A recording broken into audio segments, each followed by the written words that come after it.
Here's the thing about coming home early. It's either a blessing or a curse. There's never an in-between. Mine, apparently, was the listen to your husband plan your replacement like he's ordering a new car variety. Fun times, my name is Thea Ramsay. I'm 36, a corporate tax attorney in downtown Chicago, and I just discovered that my marriage came with an expiration date I wasn't informed of.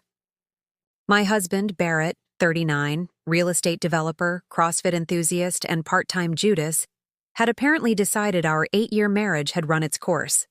No kids by mutual agreement. Or so I thought. Turns out that agreement was mostly his. The man wanted flexibility for other ventures. It was a Wednesday in mid-October. I left the office at 2 p.m. because our biggest client rescheduled last minute. Classic. I figured I'd surprise Barrett. Maybe we'd grab an early dinner downtown. The universe, of course, loves irony. I parked in our driveway, one of those renovated Lincoln Park brownstones that quietly screams, "We're doing well, but not that well." I slipped inside quietly, out of habit. Barrett was always on conference calls, and I'd learned to move through our house like a ninja to avoid the death glare he'd throw whenever I interrupted his important business discussions. That's when I heard him. In his office, door half closed, voice low but urgent, the kind of tone that makes your stomach twist before your mind catches up. I need to end this before she figures it out. The timing's crucial, I know. But if she finds out first, I'm screwed in the settlement. Her salary's almost double mine. And she's got documentation on everything. I stood there in our marble foyer, the one I'd insisted on during renovations because apparently I'm great at ensuring my betrayal unfolds in aesthetically pleasing surroundings, feeling my blood pressure spike like I'd just slammed 4 espressos. Barrett kept talking, oblivious. Sienna's already looking at apartments for us. Found a great place in River North. 2 bedrooms, modern kitchen close to her studio. Yeah, the kid would have his own room, the kid. Excuse me, what? Kids ruin careers, Barrett had said once. We're focusing on us, he'd said. Apparently, us now included a woman named Sienna and a child. My brain started processing everything about 3 beats behind reality, like when the audio and video in a movie don't sync. Except this wasn't a movie.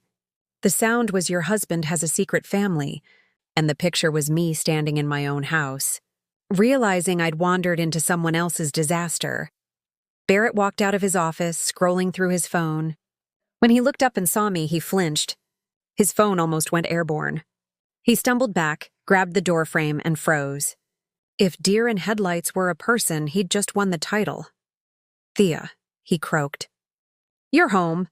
Give this man a medal for stating the obvious." I just stood there, briefcase in hand, sensible pumps on my feet, and a marriage apparently on life support, staring at him. I could have screamed, thrown something, demanded answers. Instead, I smiled. That same sharp, polite smile I use when opposing counsel thinks they've found a loophole, right before I destroy their argument with a single precedent. "Yep," I said sweetly. "Surprise." Barrett's face cycled through about 15 emotions in 3 seconds. Panic, guilt, calculation, and then more panic. He tried for casual, which was like watching someone pretend their pants aren't on fire. How long have you been standing there?" "Long enough." I walked past him to the kitchen, set my briefcase on the counter. Long enough to hear about Sienna's impeccable taste in River North apartments. And the kid. Congratulations, by the way. "When were you planning to tell me about your son? Thanksgiving?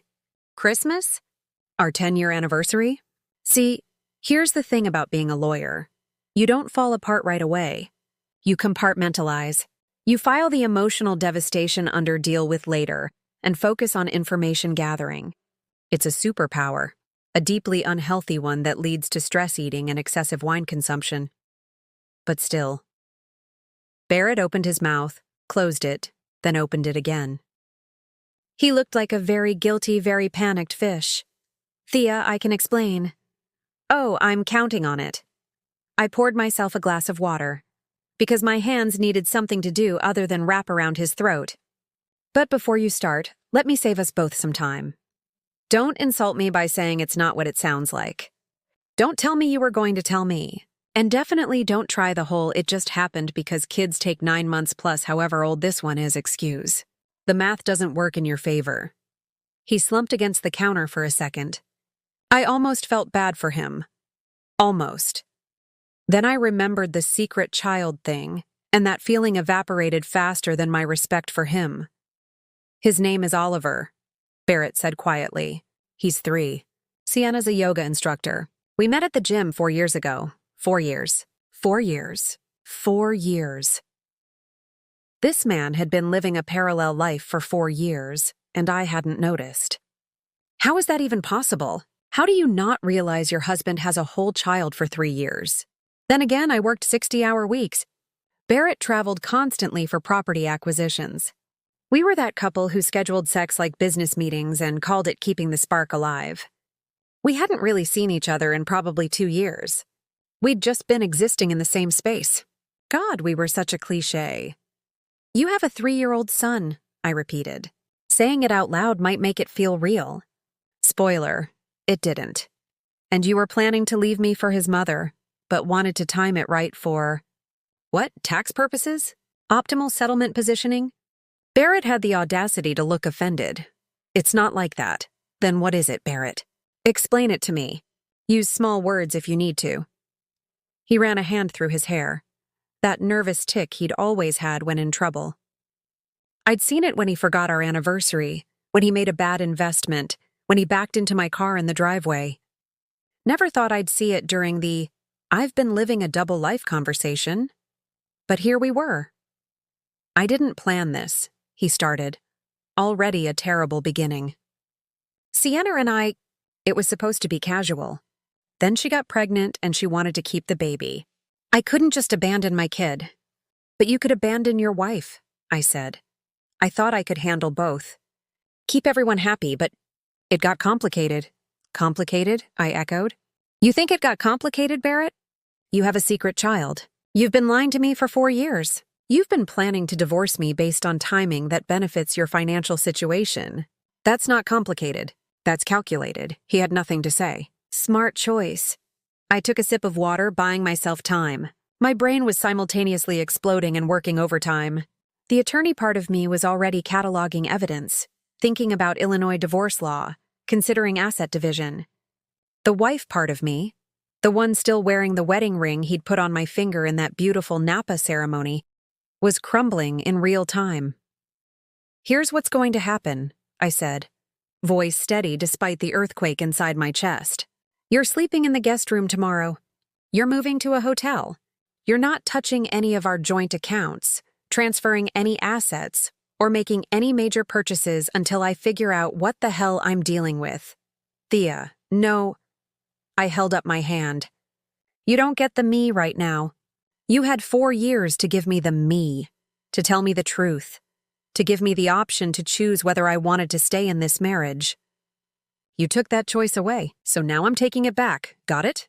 He nodded, smaller than I'd ever seen him. Good. He should feel small. He'd just revealed himself to be exactly that. I grabbed my briefcase and headed upstairs to our bedroom. My bedroom now, I guess. Behind me, Barrett remained in the kitchen, probably calculating his next move. Always calculating. Inside the bedroom, I locked the door, set down my briefcase, and sat on the edge of our California king bed, the one we'd picked out together 3 years ago, the one where we'd talked about our future, made plans, had lazy Sunday mornings before reality and work schedules took over. And finally, alone in the silence, I let myself feel it.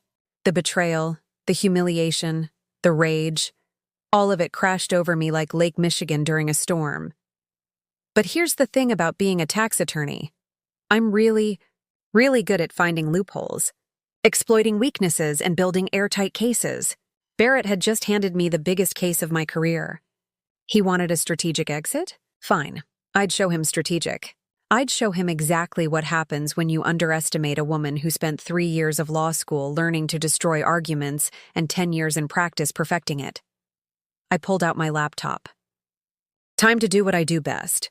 Research, document, and prepare for total war. Because if Barrett thought he was good at timing, He was about to learn I'd been counting down to his downfall from the moment I heard him say, "Before she figures it out." "Joke's on you, honey." She figured it out. The next 3 days were a masterclass in acting normal while secretly planning the legal equivalent of a nuclear strike. Barrett moved to a hotel Thursday morning, the Embassy Suites downtown, which felt oddly appropriate given our marriage had apparently been operating on diplomatic relations for years. He tried to talk to me before he left, standing in our foyer with a hastily packed suitcase, looking like a sad puppy who'd been caught in the trash. "Thea, can we just—" No. I didn't even look up from my coffee. I was doing the crossword like my entire life hadn't imploded. Multitasking. "I want you to know I never meant to hurt you." I finally looked at him. "Barrett, you had a child with another woman and hid it from me for 3 years. Your intent is irrelevant. Your actions are what count. And your actions tell me you're a liar, a cheat, and apparently not great at operational security, considering I found out by coming home early on a random Wednesday." He flinched. "Good. What are you going to do? Get a divorce?" "Obviously. Beyond that, you'll find out when I'm ready for you to find out. Now, if you'll excuse me, 7 down is really bothering me." He left. I finished the crossword. Then I called my best friend Jules, who's a family law attorney at one of Chicago's top firms. If I was going to burn Barrett's life down, I was going to do it legally and thoroughly. So Jules listened as I explained everything. Barrett has a secret 3-year-old named Oliver with a yoga instructor named Sienna. He was planning to leave me but wanted strategic timing for the settlement, and I found out because I came home early from work. That's the Cliff's Notes version. Yeah, Thea. This is the most dramatic thing that's happened to you since you accidentally wore 2 different shoes to court. In my defense, they were both black. One was a pump. One was a flat. Not the point. Jewel laughed, then got serious. Okay, here's what we're doing. I'm recommending you to my colleague, Marcus Bennett. He's the best divorce attorney in Chicago. Absolutely ruthless in a way I think you'll appreciate. He'll destroy Barrett, legally speaking. Also, we need to lock down all your financials. You said Barrett's a developer? Mostly commercial properties. A few projects going on. Then he probably has assets you don't even know about. We need a forensic accountant. I'll recommend someone. But Thea, this is going to get messy. Are you ready for that? I thought about Barrett's face when he realized I'd heard everything. The calculating look, the belief he could discard me when convenient. Jules, I've been ready since Wednesday at 2:17 p.m. Marcus Bennett's office was exactly what you'd expect from Chicago's most notorious divorce attorney. Sleek, modern, with a view of the Chicago River that probably cost more per month than most people's mortgages. Marcus himself was in his mid-50s, silver hair, sharp suit, eyes that said he'd seen every terrible thing a spouse could do, and was no longer surprised by human depravity. I liked him immediately. Mrs. Ramsay, he said, shaking my hand. Jules speaks highly of you. Says you're a tax attorney. Corporate tax litigation. Then you understand divorce is war by other means. He gestured for me to sit. Tell me everything. Don't leave anything out, no matter how small or embarrassing you think it is. I told him everything. The overheard call. The 3-year-old, Sienna the yoga instructor, the River North apartment, Barrett's strategic timing. Marcus made notes on his legal pad, nodding occasionally. Finally, he looked up. Here's the good news. Your husband is an idiot. The bad news is for him. He's been planning this, which means there's a trail. Texts, emails, financial transactions. He's been sloppy because he didn't think you'd find out yet. How do you know he's been sloppy? Marcus smiled. Not a nice smile, because if he'd been smart, he would have already moved assets, changed passwords, destroyed evidence. I pulled out my laptop. Time to do what I do best. Research, document, and prepare for total war. If Barrett thought he was good at timing, he was about to learn I'd been counting down to his downfall from the moment I heard him say, "Before she figures it out." Joke's on you, honey. She figured it out. The next 3 days were a masterclass in acting normal while secretly planning the legal equivalent of a nuclear strike. Barrett moved to a hotel Thursday morning, the Embassy Suites downtown, which felt fitting since our marriage had apparently been functioning like a diplomatic mission for years. He tried to talk to me in the foyer, suitcase in hand, looking like a sad puppy caught in the trash. Thea, can we just... No. I didn't even look up from my coffee. I was doing the crossword like my life hadn't exploded. Multitasking. I want you to know I never meant to hurt you. I finally looked at him. Barrett, you had a child with another woman and hid it from me for 3 years. Intent is irrelevant. Actions matter. Yours tell me you're a liar, a cheat, and apparently terrible at operational security, since I found out by coming home early on a random Wednesday. He flinched. Good. What are you going to do? Get a divorce? Obviously. You'll find out the rest when I'm ready. Now, if you'll excuse me, 7 down is really bothering me. He left. I finished the crossword and called my best friend Jules, a family law attorney at one of Chicago's top firms. If I was going to burn Barrett's life down, it was going to be legal and meticulous. Jules listened as I laid it out. Barrett's secret 3-year-old Oliver.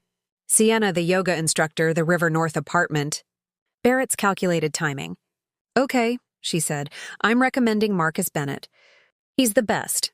Ruthless in a way you'll appreciate right now. He'll legally destroy Barrett. Also, lock down your financials. Barrett's a developer, right? Mostly commercial projects, I said.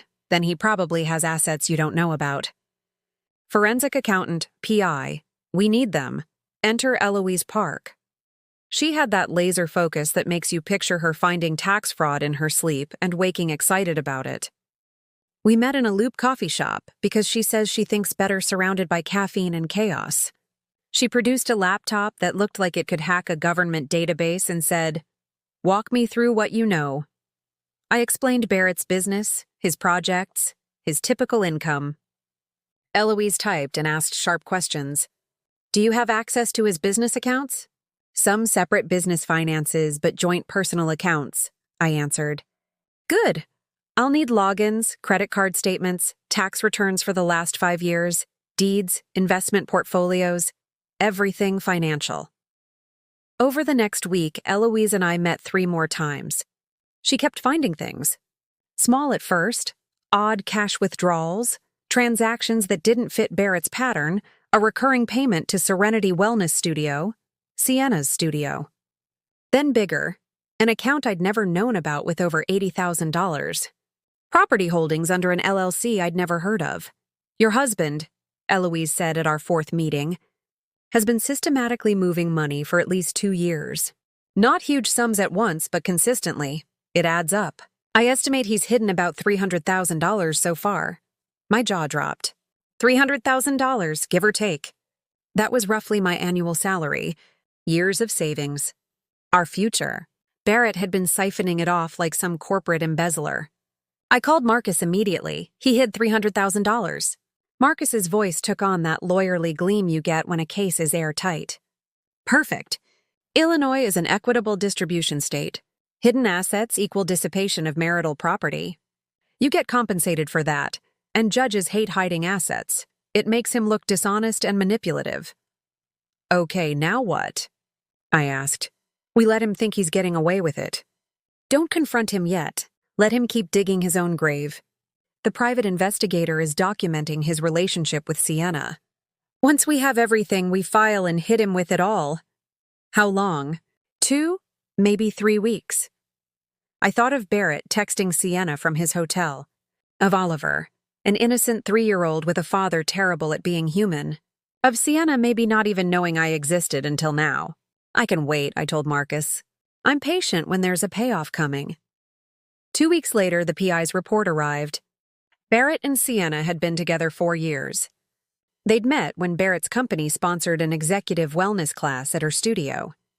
What started as an affair became serious when she got pregnant, and it had essentially been a second marriage since. Barrett had been financially supporting Sienna and Oliver, and Sienna, whose studio didn't pay well, planned to move in with them once the divorce was finalized. He'd told Sienna that we were separated but still living together for financial reasons, a creative rewrite of reality. The investigator also turned up something else. Barrett had been telling people in his professional circle that he was divorced: colleagues, clients, potential investors. In business, he'd been a single man. At home, he was still my husband. I showed the report to Marcus. "This keeps getting better," he said. "Or worse, depending on your perspective, but for our purposes, better.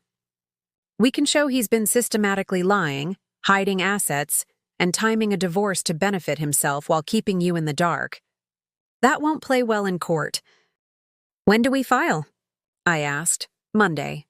I'll have papers ready by Cobb today. We'll ask for temporary orders to freeze assets, require him to pay temporary support, and give you exclusive possession of the marital home. Then we discovery the hell out of him and expose everything he's been hiding." Something I hadn't felt in weeks planted itself in my chest. Satisfaction. Not happiness. That was nowhere near. But the cold satisfaction of watching Barrett's careful plans start to unravel. "Do it," I said. Marcus grinned. "With pleasure." The papers were served Monday at 8:43 a.m. I know the exact time because the process server texted a photo of Barrett's face when he opened his hotel room door. He looked like he'd been slapped with a frozen fish. By 9:15, my phone was ringing. "Barrett." I let it go to voicemail. He called 4 more times. I ignored them all. Finally, he texted, "We need to talk about this." "You're being unreasonable." "Me? No, I'm being an attorney. There's a difference." "Please, can we at least discuss this like adults?" "You mean like adults who tell their spouses they have secret children? Because I'm pretty sure we missed that opportunity 4 years ago." He didn't respond. The temporary orders hearing was set for the following week. Marcus and his team started building what he called the most beautiful marital misconduct case he'd seen in 15 years. Eloise finished more forensic digging and found still more hidden assets. An investment account in Barrett's mother's name that he controlled. A property in Indiana listed under his business partner's LLC. Total hidden assets, Marcus told me over the phone. Approximately $485,000. Plus, he's been underreporting his income. His development company is doing much better than he's told you. $485,000. I sat in my real office, the one where I did work and didn't lie to colleagues about my marital status, and let the full weight of it settle. It wasn't just the affair. It wasn't just Oliver. It was the calculated theft of our future. Then I got a call from a source I hadn't expected. "Is this Thea Ramsay?" a young, uncertain female voice asked. "My name is Sienna Cole. We need to talk." Marcus would have told me to hang up. Talking to your husband's mistress before a divorce is filed is generally a terrible idea. Curiosity won. "I'm listening. Can we meet in person?" "There's something you need to know about Barrett." Something I just found out. 20 minutes later, I was across from Sienna Cole in a Wicker Park Starbucks. She was exactly what you picture. 28, blonde, yoga-toned, wearing Lululemon, looking wrecked. Oliver wasn't with her. Barrett apparently had him that day. She thanked me for meeting, and then, between sniffles, said, "I didn't know you and Barrett were still together. He told me you were separated, that you'd agreed to stay married on paper until a business deal closed, but that you were basically roommates." She slid a stack of paperwork across the table. A separation agreement, signed by both of us, dated 2 years ago. My blood pressure spiked. "Sienna, I never signed a separation agreement. We were never separated." Her face crumbled. I knew something was off. I wanted to believe him. We have a son together. I thought we were building a life. Despite myself, a flicker of sympathy crossed me.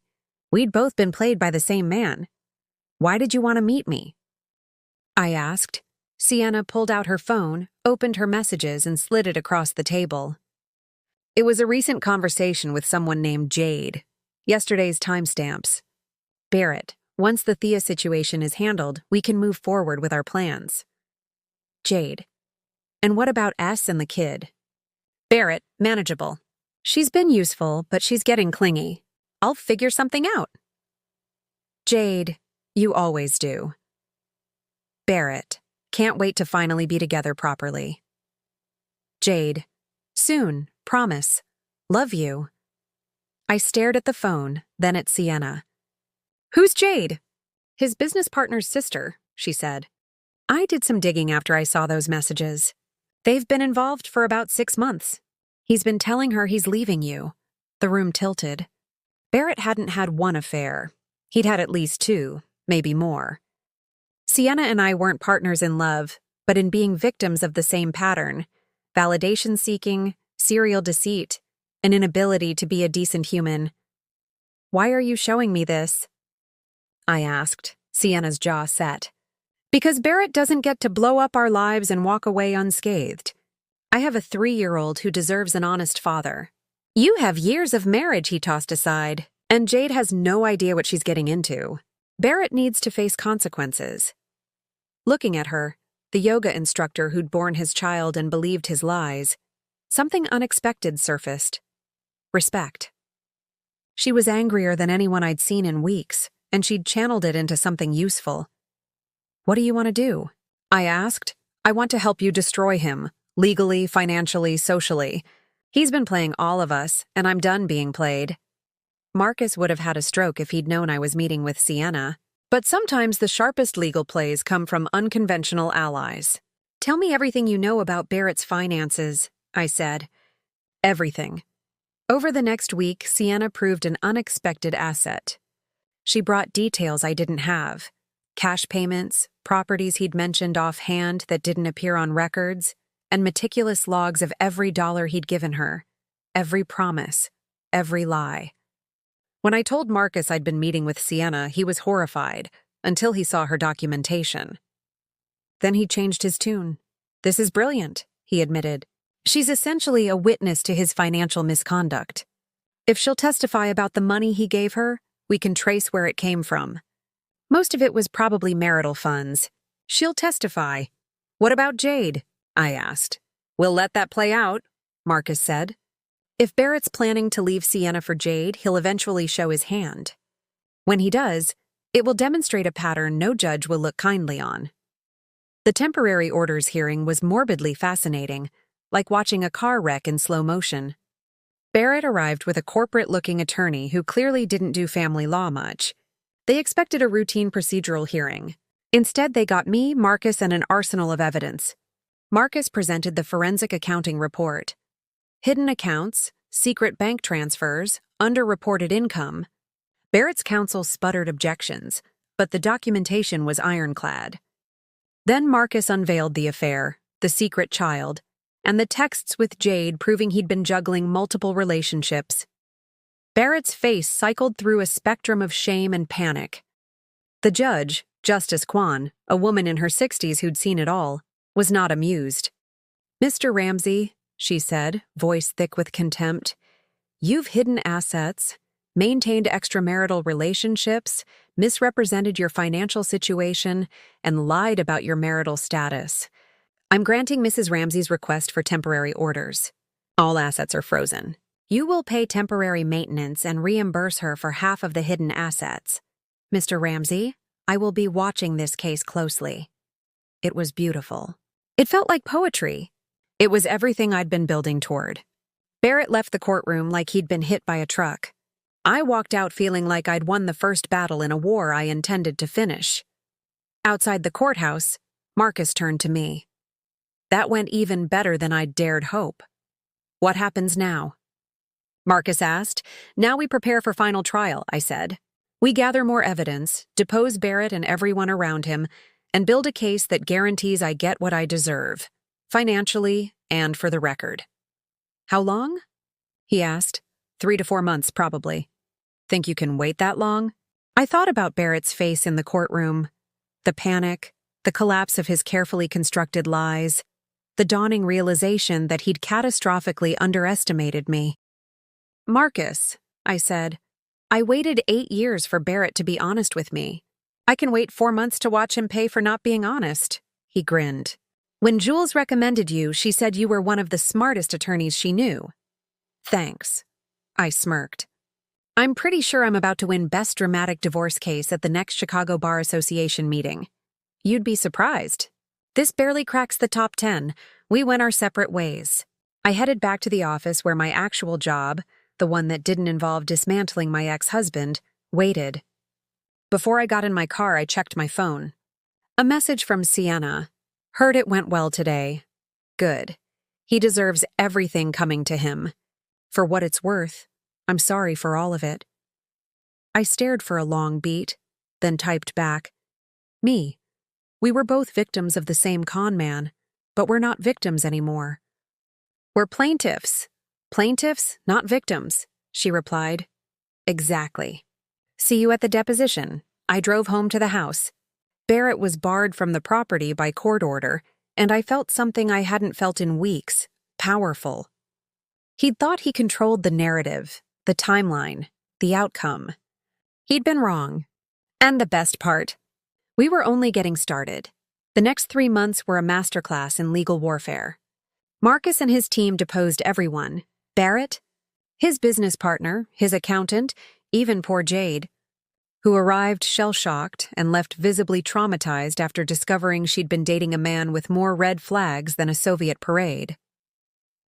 Each deposition revealed another uglier layer. Barrett had embezzled from his own company to fund his relationships, lied on loan applications, and misrepresented property values to investors. He was basically a one-man crime wave in Patagonia vests and expensive watches. But the real vindication came during Barrett's deposition. Marcus dismantled him piece by piece.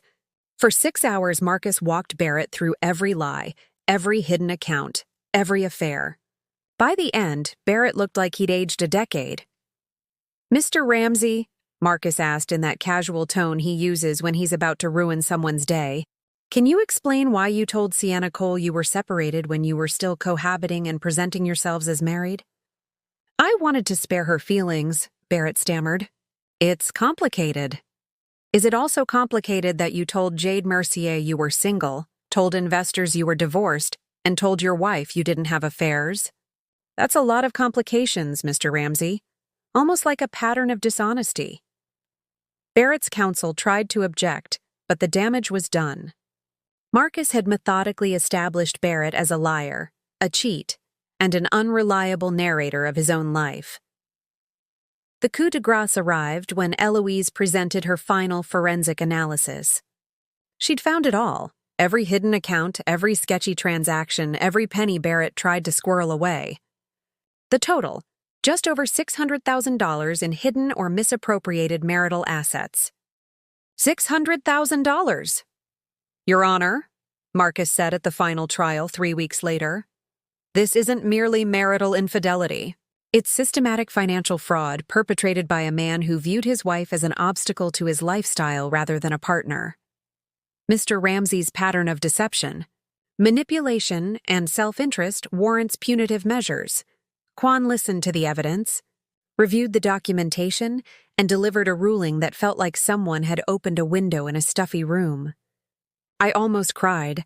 "I'm awarding Mrs. Ramsay 75% of all marital assets, including those hidden assets," the judge declared. "Mr. Ramsay will pay her attorney's fees, approximately $87,000, and pay maintenance for 3 years. I am referring Mr. Ramsay's conduct to the State Bar and to the IRS for potential investigation." Barrett went ashen. His attorney looked like he wanted to crawl under the table. I sat beside Marcus, trying to keep my professional composure while every fiber of me wanted to fist pump like I'd just scored the winning touchdown. 75% of assets, attorney's fees covered, maintenance for 3 years, and the cherry on top. Referrals to organizations that could make Barrett's life infinitely more complicated. Perfect. Beautiful.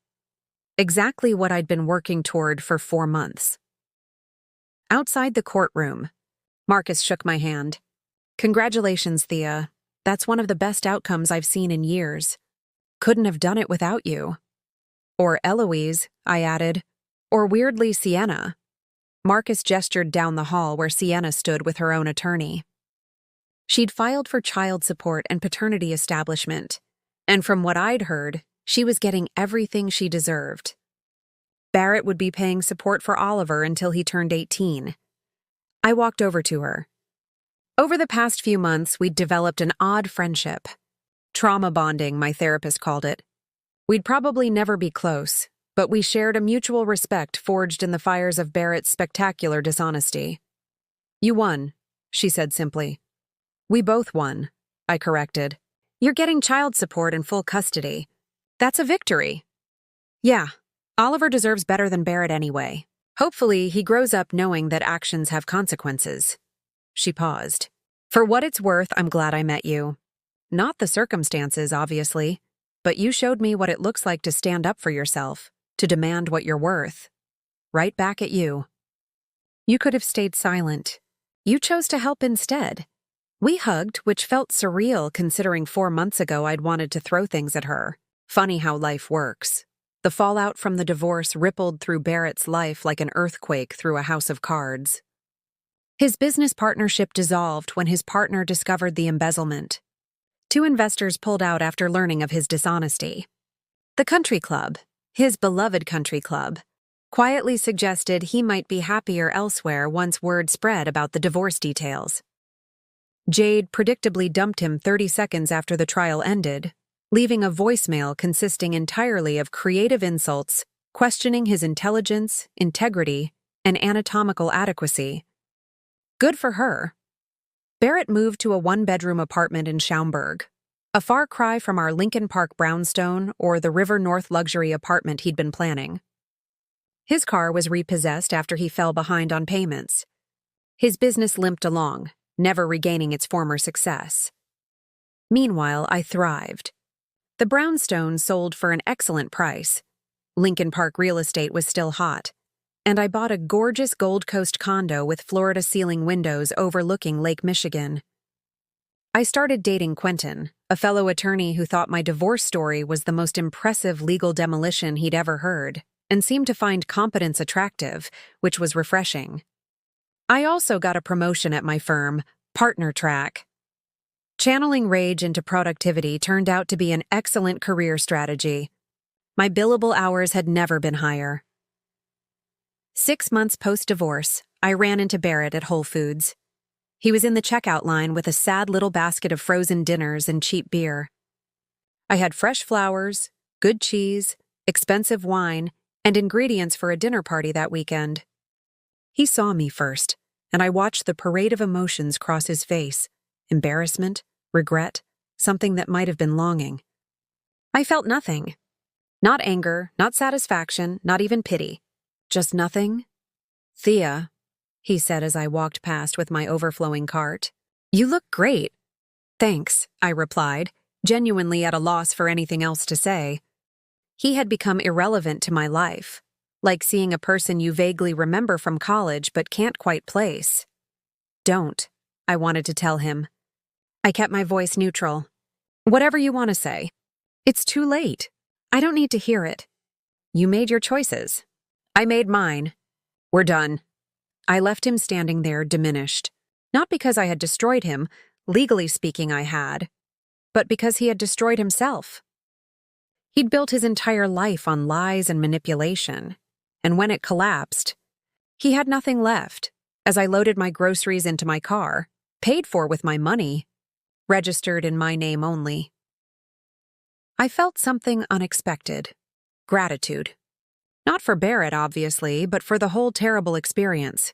It had forced me to examine my life, recognize what I'd been tolerating, and rebuild something better. The woman who came home early that Wednesday in October overheard her husband's betrayal, worked 80-hour weeks, never questioned her marriage, and assumed loyalty because she had been loyal. She was gone.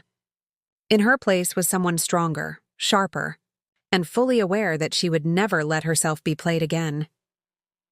The woman loading groceries into her car 6 months later worked reasonable hours, had standards, and knew exactly what she was worth. That's the funny thing about betrayal. It can destroy you, or it can refine you. Barrett thought it would destroy me. Joke's on him. It just made me sharper. 1 year after the divorce was finalized, I found myself at a rooftop bar in River North with Juliet celebrating her birthday. The Chicago skyline glittered around us. Lake Michigan stretched dark and infinite beyond, and I was on my third old-fashioned, feeling philosophical in that way you do when good alcohol meets good company. Can I tell you something weird? I said to Jules. Weirder than your ex-husband having a secret family and multiple affairs while embezzling from his own company? She asked. Different kind of weird. I think I'm grateful it all happened. Jules raised her eyebrows. The Barrett situation. You're grateful for that dumpster fire? Not grateful it happened exactly. Grateful for what I learned from it. I swirled my drink, watching the ice catch the light. I spent 8 years in a marriage where I worked 80 hours a week, assuming everything was fine because I was too busy to notice it wasn't. Barrett's betrayal forced me to actually look at my life and realize how much I'd been settling for. You weren't settling. You were succeeding. Partner track at 36 is impressive. Professionally, sure. But personally, I was half asleep, just going through motions. Now I'm awake, present, building a life I actually want instead of one that just happens to me. Jules clinked her glass against mine. Look at you growing as a person. I'm proud. Also, revenge is surprisingly therapeutic. Highly recommend legally destroying someone who wronged you. And there's the Thea I know. She laughed. Whatever happened with Sienna? We still text occasionally. She's doing well. Oliver's 4 now, thriving in preschool. She started her own yoga studio. Turns out child support is substantial when you've documented everything and have a good attorney. She's dating someone new, a teacher. Says he's boring in all the right ways. And Barrett? I shrugged. Last I heard, he's still in Schaumburg, still trying to rebuild his business. The IRS thing didn't help. Turns out tax evasion is frowned upon. Who knew? I grinned. He lost his real estate license for 6 months, which for a developer is basically a death sentence. Had to work construction for a while. Ouch. Yeah, consequences are inconvenient like that. We sat in comfortable silence for a moment, watching the city lights shimmer. Chicago on a perfect October evening is magical, that brief window when the weather's still warm enough for rooftop bars, but cool enough that you're not melting into your seat. The kind of night that makes you forget the brutal winters and remember why you actually chose to live in a city where the wind has a personal vendetta against your face 6 months a year. You know what I learned? I said eventually.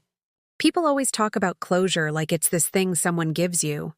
The person who wronged you apologizes, explains, makes it right, and then you get closure. But that's garbage. Closure isn't something someone gives you. It's something you create for yourself. Deep thoughts at rooftop bars. Quality content. Barrett never apologized. Not really.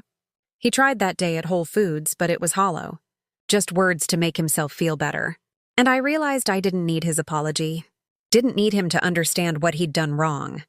I just needed to decide I was done letting him take up space in my head.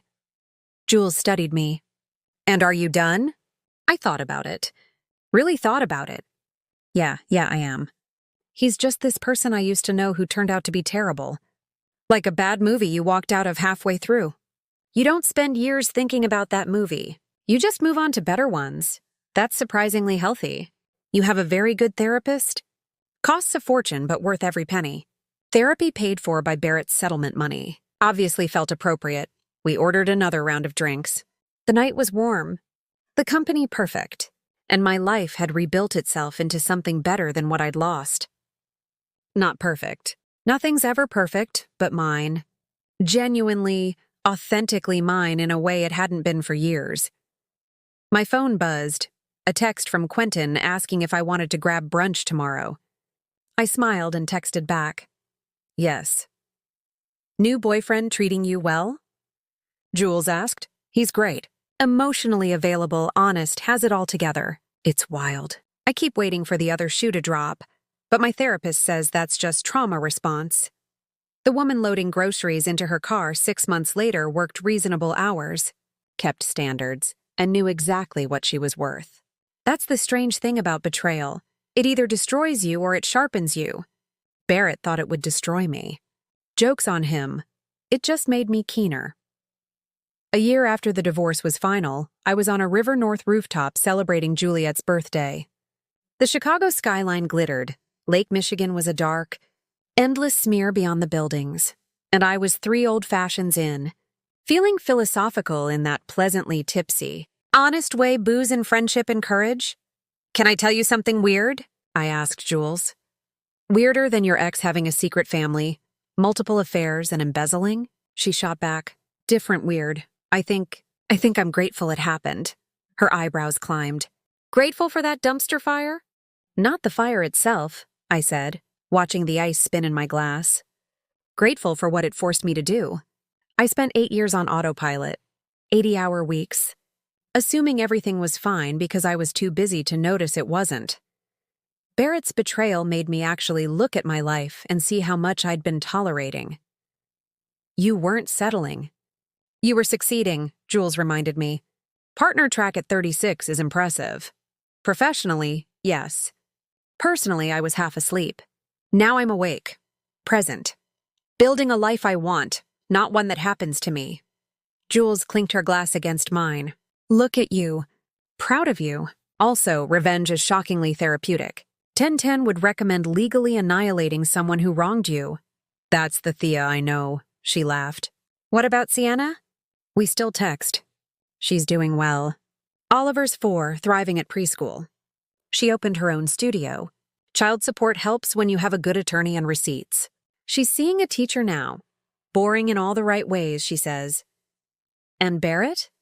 I shrugged. Last I heard, Schaumburg trying to rebuild. The IRS referral wasn't great for him. Tax trouble is rarely helpful. He lost his real estate license for 6 months, had to do construction work for a while. Consequences are irritating like that. Ouch. We sat in a comfortable silence, watching lights shimmer. Chicago in October is magic. Warm enough for a rooftop, cool enough to be civilized. That fleeting window that makes you forget brutal winters, and remember why you chose a city that punches your face with wind half the year. You know what I learned? I said. People talk about closure like it's something you get. An apology, an explanation, a tidy fix. That's nonsense. Closure is something you make for yourself. Deep thoughts at rooftop bars, the premium content nobody asked for. Barrett never apologized in any meaningful way. His Whole Foods attempt was hollow, words to make him feel better. I realized I didn't need his apology. I needed to decide he stopped occupying my head. Jules watched me. Are you done? I thought a long time. Yeah, I am. He's a person I used to know who turned out to be terrible. Like a bad movie you walked out of. You don't spend years thinking about it, you move on to better ones. That's healthy. You have a therapist? Expensive but indispensable. Therapy paid by Barrett's settlement, suitably poetic. We ordered another round. The night was warm, the company perfect, and my life had been rebuilt into something better than what I'd lost. Not flawless, nothing is, but genuinely mine. My phone buzzed, Quentin asking about brunch. I smiled and texted back yes. He treating you nicely? Jules asked. He's great. Honest, emotionally available together? Wild, right? I keep waiting for the other shoe, but my therapist says that's trauma. And you're learning to accept that not everyone is secretly terrible, Jules added. Reasonable advice. Who knew basic decency would feel like winning the lottery after Barrett? We left the rooftop arm in arm. 2 30-somethings who'd learned life rarely follows plan, but you can still write a better ending. The city lay glittering, full of second chances and futures to build. Barrett took a lot. 8 years, the $600,000 he tried to hide. The comfortable fiction of a happy marriage. He also gave me something I didn't ask for. Permission to become someone new and stronger. Someone who won't settle for lies dressed up as partnership. Worth the 8 years? Probably not. But since I can't reclaim that time, I'll mine the lessons and extract their worth. Biggest lesson. When someone shows you who they are, believe them. Then hire an excellent attorney and make them rue underestimating you. Life's too short for bad marriages and hidden assets, but long enough for epic legal victories and waterfront condos. Karma doesn't need much help when you've got forensic accounting and impeccable documentation. Barrett wanted a strategic exit. I gave him one, just not the exit he planned. The view from my new life is spectacular. Thanks for the settlement money, Barrett. I'm putting it to very good use. And that wraps up today's story. Now we want to hear from you. Where are you watching from? Drop your city or country in the comments, and let's see how far these stories reach. If this story moved you or gave you chills, give it a like, share, and subscribe for more powerful stories. One last thing, rate the story from 1 to 10 in the comments. Your feedback helps us bring you even better ones next time. Thanks for watching. We appreciate you being part of this storytelling journey.